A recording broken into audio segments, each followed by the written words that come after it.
Hi, everyone. My name is Natalie Gochner.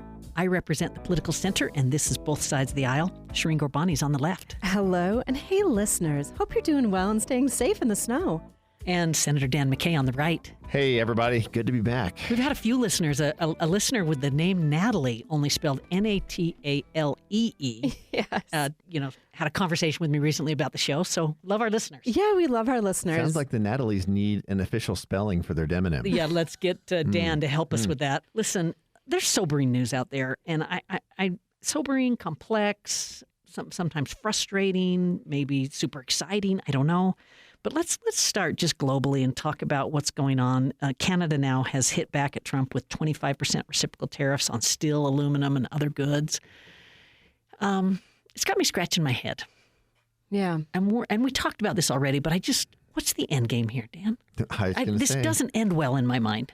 Well, what I can guess from the length and what the policies are and the way they're playing out is that Trump, and this is fair, the market is hyper infused with an overprinting of capital, right? Mm-hmm. And you've got a lot of capital, and if you ever want to see interest rates return, return to like 5, sub 5 or whatever it might be, to kind of pick up a housing market that is not doing well, right? Mm-hmm. Then you've got to see some of this capital leave the market. Yeah. Okay, Shireen, this is hardcore economics. Dan, what you saying there? I was going to say, Natalie, you could probably boil this down for everybody smarter than I can. No, I'm following it. But what it strikes me, what he's in some ways, correct me if I'm wrong, Dan, but in some ways he's saying, the market's overvalued. Mm-hmm. And there's a lot of indications of that. Yeah. And somehow it's got to come down to earth. Yeah. And Dan's sort of saying, so we're being led there. But I'm like, most people would push that off for someone else's job. Yep. And it's just like, the debt. Like we know it's a problem, but nobody faces it. Shireen, anything you want to say more on tariffs or on a president that is deliberately taking us down a path that creates economic harm? Yeah, so I guess short term, sure. Maybe not. Okay, so I would say there are a couple pieces of this. And the other part that you mentioned that's interesting, and I think it's translatable, but like making sure that people understand what we're talking about is cooling down the economy in the hopes that people can do more things that ultimately create greater economic stability across wider swaths of individuals. So that's things like getting into housing, right? Like in particular, owning a home. And we're seeing interest rates really too high. So people are either staying in their homes or with these tariffs, which are, again, a tax that Americans pay, American businesses pay, that they pass on to Americans who are buying these, items. Those are the taxes that we are paying. These are Trump taxes that are coming down to American people, and they're going to increase the cost of housing. So we get to watch this real time, everyone, and we'll keep talking about it. Shireen, I'm dying to hear what you think about Chuck Schumer and what he did recently. A lot of people are calling for him to step down. Yeah, who? This is this is complicated in the sense that he doesn't agree with the budget, but he also didn't want to give control to the people in control during a shutdown. Yeah. So. I can see a side of this argument, which is that if they went into a government shutdown, allowed us to go into a government shutdown over what is, I think, a completely out of control House Republican-led continuing resolution to fund the government. Okay. So what that did was basically give carte blanche to the president on these tariffs to do more damage that we're just talking about, right? You can continue to do that damage.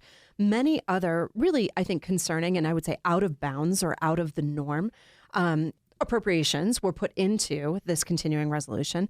They got it passed out of the House. It goes over to the Senate. And Chuck Schumer and a number of others. Fetterman, Durbin, Angus King. Yep. They line up to allow this to go forward. To me, this is exactly why we do not see the kind of energy, momentum, or focus among Democrats because we don't see it reflected in our party. I think Dan, Hakeem Jeffries... This is why I can't run for office because I can't play these kind of games. Yeah. There's so much politics in this. There is. And, I think what Schumer's dealing with, and you actually saw some of his comments on this issue, he's dealing with a Democrat Party that has like below historic approval numbers. I mean, you're seeing a 27% approval number. When the shutdown happened, the last shutdown under, if I remember right, it was during the Biden administration we were shut down for a few days. I can't remember how long, so I apologize. It was if it's minor, longer than that. but it was a blip. Incidental. But you saw that shutdown, and who took the public relations hit? It was the Republicans, right? Mm-hmm. And I think Schumer's looking at a 27% approval rating of the Democrats, their policies, et cetera, and is saying, wait a minute, if we are responsible for shutting down the government and then enable, whatever their worst fears are among their base, they don't know how to get lower than 27%. And I think that's the gamble he's playing. Yeah. And I just have to say the number 27%, I'm pretty sure just a couple points above that are Republicans in Congress as well. 44. No, for your president. But across the board, people's perceptions of Congress are very low, including Republicans in Congress. That's true. So there is a real argument, I think, here to be made for seeing there, folks on the left saying you're about to see our version of the Tea Party. People who are sick and tired of business as usual because it is not delivering for the American people. Yeah. Okay. So this is interesting. Lots to But I do love the politics element of that, because you're right. I mean, there is some behind the scene gamesmanship going on. Yeah. Okay. So I don't know how to tee up this next conversation, but I'm going to do it this way. And Dan, I'm going to get just a little bit personal. Dan and I are really good friends. We have a good friendship outside of both sides of the aisle. We're often dialoguing together and whatnot. But I have to work at my friendship with Dan.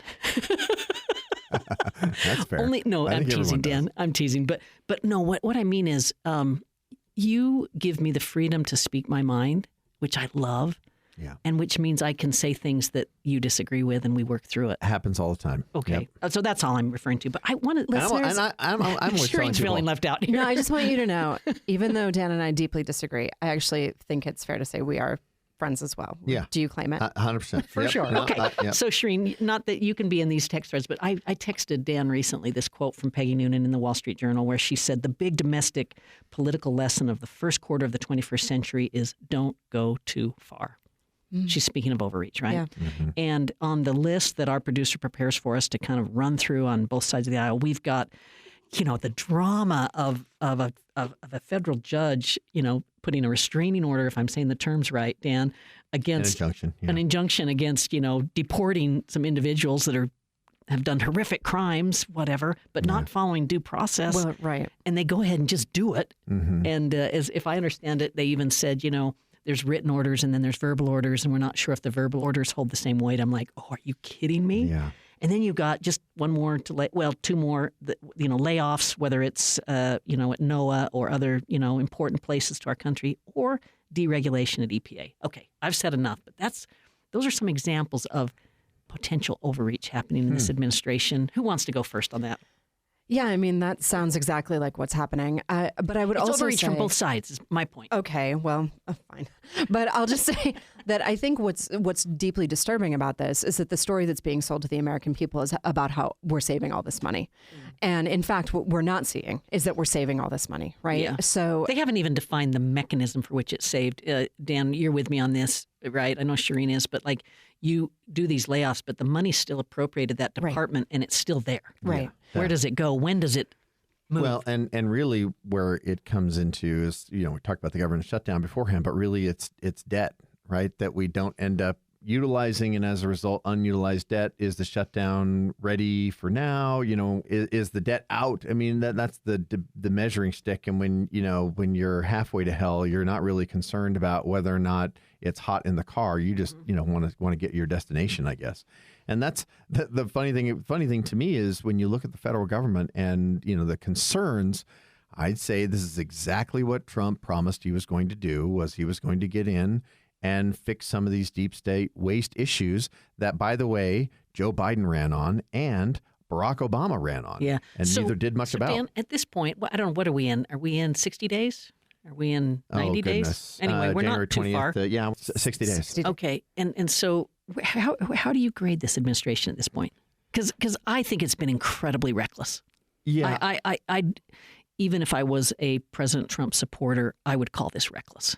See, I'm not a reckless. I'd say I knew what I was voting for. I was voting for change, right? And I was voting for change in significant ways. Mm-hmm. And so the fact that there are pain points going through all of this, I'm not surprised. If people are surprised, I would say they just weren't paying attention during the campaign. Interesting. Yeah. Because he promised he was going to do all this stuff. I don't think that I genuinely believe, and we're seeing this more and more on the right, people did not believe that Elon Musk, a unelected billionaire, would get appointed to run roughshod over our wasn't government. planning on a measles outbreak in Texas and herd immunity being compromised. Right. And frankly, President Trump did say repeatedly, I'm going to protect your health care. I'm going to make it better than ever. Right. Like, so when we start seeing cuts to Medicaid and Medicare, people are going to feel that pain. The places where we see folks on, in higher enrollments are places. What grade do you give, Shireen? This is beyond. It's despicable. You can't even grade it. Okay, it's an F- in my book. Yeah, for me, it's reckless, and I think there's better ways to do some of the same policy goals. If you're a professor, what grade do you give that? Is that a W? Well, you got to take the class again if it's Natalie's class. Yeah, you got that's it. Yeah. She wants more Trump. No, I'm just kidding. She'd like him to be educated. No, I mean, so the disappointment to me is that our systems aren't working better, like that we're not collaborating, that we're not, hearing from both sides of the aisle, that we're not understanding that reasonable people come from different perspectives and we work for accommodation. But this is the problem, that we have allowed scope creep with the federal government. When you say reckless, what I will say is we have a federal government with massive scope creep. Okay, when you look at the Constitution and its original intents, you have massive scope creep, Department of Ed, et cetera. And the only thing I'll say about that is, while it may feel like, that things aren't as smooth, you have a federal government that is way outside of its bounds. And every time the federal government does something, its impacts across the country are much more broad than if we block granted or had some of these things going to the states to deal with them specifically and surgically rather than the alternative. I just love the idea that you think block grants are going to be specific and surgical, which I just had recommended last week and will recommend again, the book Poverty by America by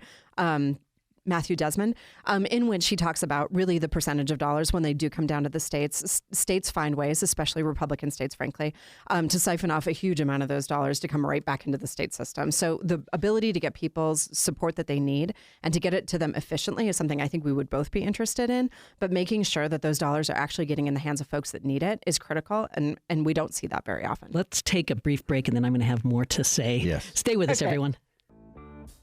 You're listening to Both Sides of the Aisle on Utah Public Radio. We love to hear from listeners like you. If you would like to send us a comment, email bsotapodcast@gmail.com. That's bsotapodcast@gmail.com. Thanks for listening. Shireen Gorbani on the left. Dan McKay on the right. Natalie Gochner in the political center, and we are talking about a lot of issues. And I said, I'll have my voice, in the next segment. I just want to say that I'm just praying for something better to come out of this country, to come out of our political institutions, to come out of our families and homes.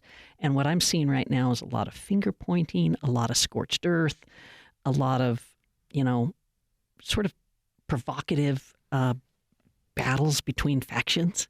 Well, and I just think we have way too many problems to be dealing in that immature space. Yeah. Your words echo the French representative, and I cannot remember the French member of Parliament who made the Statue of Liberty comments just this last week. And, okay, I didn't see these, but it sounds like I would like them. Maybe the comment was, I think they would. Well, the French comment was, feels like we should take back the Statue of Liberty, gotcha. right? Because America's not being friendly anymore. That group anymore. And then the press secretary of the Trump's press secretary had some words, and it's been back and forth. But he put out a message on Twitter that I thought actually was very heartfelt. And, was a political statement, certainly, but just to the effect of, we have bigger problems and we could work together. Let's find ways to work together. And that was kind of his comment, was like, maybe my words weren't the best, but I could be better. Here's a way of thinking about it. I want to be a leader, a great leader. And I've spent my career trying to learn from great leaders. And I work in the David Eccles School of Business. We teach leadership and management and entrepreneurship and finance. All these things. But what we teach in leadership is not what I see happening right now. And they are best practices. They are backed by, what we've seen in companies and human performance and whatnot. And we just got to get to a better place. So a case in point would be, let's talk Sundance, Dan. The Sundance Film Festival. Dan and I went at each other a little bit this week because you have to know, when Natalie's disappointing you, it's like the nicest disappointment you've ever felt in your life. It's like instead of like bricks being thrown at you, it's like a pillow, you know. So I mean that nicest way. But there's Shireen, really bricks inside. I want to hear your voice on this, but the real snapshot of it is I had been on a call with people that were helping to make the last case for Sundance Film Festival to remain in Utah as an important cultural addition to our fabric here. Not that everyone agrees with everything that happens at Sundance. And at the same time, Dan put out a provocative tweet about, they're not Utah so long. And so I sort of went with Dan. And Dan, here's what I want. I want the governor to veto this bill. I want him to veto. And we should be clear, that's House Bill 77, which bans schools and government institutions from flying pride flags. Yeah, and the reason I want him to ban it is I think there's a better way. And to veto it. Yeah. Sorry, to veto it. Excuse me. Yeah. And all I want the governor to do is say, let's take a pause. Let's get in a room and let's talk about why different people feel differently on this issue. I realize that happened in the session, but that's a political body. I want him to pull in Gen Z, Gen X, the faith community, a diversity of people, and have a conversation. This is exactly what Larry H. Miller did when he pulled Brokeback Mountain from his theaters. Yeah. You probably weren't living here, Shireen. No, but I remember this well. Do you remember I think it, Dan? I was I do. Here. Tell our listeners. Well, just that, for those of you that don't remember what Brokeback Mountain was, but it was, it's a theme where cowboys, I didn't see the movie. A beautiful love story. It was actually a beautiful love story. Two gay cowboys or whatever. And Larry pulled it from his theaters. Yeah. And then he went and met with a group of students. Right. And his heart was opened. Yeah. And he apologized. Yeah. And he had empathy. And he got to a better place. I heard him talk about it personally. Anyway, that's disagreeing did he ever better. Back in the theaters, though? I believe he did. I wanted to reach the research anyway, that. But my point is that there's an opportunity here for this red state to do something important that helps make marginalized populations feel more included, that preserves a valuable cultural asset in the Sundance Film Festival, and that also preserves some jobs for our state. So I really value what you're saying, Natalie, and I have to tell you, I don't think it's going to help, because how many times, Governor Cox, as I frequently remind listeners, is the person who marched down to the city county building where he has now said you can't fly a pride, has not yet said, has an opportunity to veto, but has not yet done that. Stopping our city hall, Salt Lake City Hall, from flying a pride flag. He went down there and gave a big speech after a gunman entered a gay nightclub in Florida and killed a number of people, right? So the same person who did that is now thinking about whether or not he's going to sign this bill, right? Yeah. The same person who, and this is frankly, we saw this a lot across a lot of Republican legislators. After George Floyd was murdered, a lot of people said, yeah, we got a real problem. Yeah. We are far from that moment now. And I just don't believe that if you're not willing to live by your values in the long run, that I want to hear another conversation about Interesting. it. Show me who you are. My end game here would be, I just want to pause. We might pass the same bill again, but I want to do it in a different way, in a different spirit. And reasonable people could conclude that you only want one flag flying at your public institutions. And that flag is the flag that unifies us. Well, and I'd say... meaning the state flag and your city flag, and that's it. And I get that perspective. I just want to do it in a way that doesn't hurt people. Yeah. My gut says there isn't a way to do that because there are political feelings involved in those flags, and all of them, right? The Make America Great flag, a Great Again flag, it is not necessarily a political party. Ronald Reagan ran on the same ticket, and there are several others before him that used this Make America Great Again. Now, granted, our generation remembers that it's a Trump deal, right? But I would never think that it would be appropriate to fly that at the state capitol.